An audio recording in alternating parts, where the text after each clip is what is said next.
চীনের কাছে হোঁচট খেয়ে ভোল পাল্টিয়ে মোদিকে কাছে টেনে নিলেন মার্কিন প্রেসিডেন্ট। কয়েকদিন আগেই মালয়েশিয়া এক অনুষ্ঠানে ট্রাম্প ভারতের প্রধানমন্ত্রী নরেন্দ্র মোদিকে সবচেয়ে সুন্দর খুনি বলে কটাক্ষ করেছিলেন। Prime Minister Modi is the nicest looking, like he's a killer, he's tough as hell.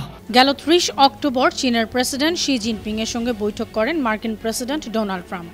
She নিজের দেশে ট্রাম্পকে স্বাগত না জানিয়ে বরং বৈঠকের জায়গা ঠিক করেছেন তৃতীয় দেশের মাটি দক্ষিণ কোরিয়ায়। সেখানে দুই নেতা মুখোমুখি হলেও বৈঠকটি ছিল সংক্ষিপ্ত, আনুষ্ঠানিকতা ছিল একেবারেই সাদামাটা। বৈঠক শেষে ট্রাম্প চীনের প্রেসিডেন্টের সঙ্গে করমর্দনের সময় কিছু বলার চেষ্টা করলেও সাড়া দেননি she.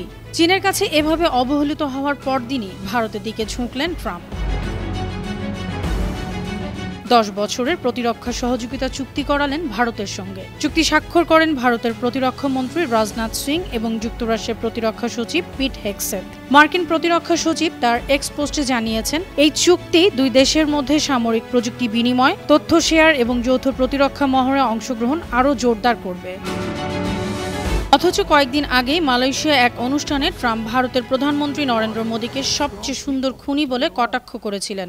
Prime Minister Modi is the nicest looking guy. And he looks like you'd like to have your father. Like he's a killer. He's tough as hell. তখন মোদিকে ব্যঙ্গও করেন তিনি।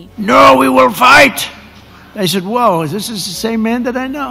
বিশ্লেষকরা মনে করছেন, চীনের মাটিতে মার্কিন প্রেসিডেন্ট অনাকাঙ্ক্ষিত বোঝাতে অন্য রাষ্ট্রে মিটিং সেরেছেন শি। ট্রাম্পকে নীরবে অথচ স্পষ্ট বার্তা দিয়ে এশিয়ায় শক্তির ভারসাম্য নিয়ন্ত্রণে রেখেছে চীন। অন্যদিকে ভারত যুক্তরাষ্ট্রের প্রতিরক্ষা সহযোগিতা চুক্তি স্পষ্ট করে দেয়, যেখানে চীন ট্রাম্পকে পাত্তা দেয়নি, সেখানে ভারতকে পাশে নিয়ে এশিয়ায় নিরাপত্তার ভারসাম্য বদলাতে যাচ্ছে ওয়াশিংটন। এটি যেন শির প্রতি যুক্তরাষ্ট্রের স্পষ্ট কিন্তু নিঃশব্দ হুঁশিয়ারি বার্তা।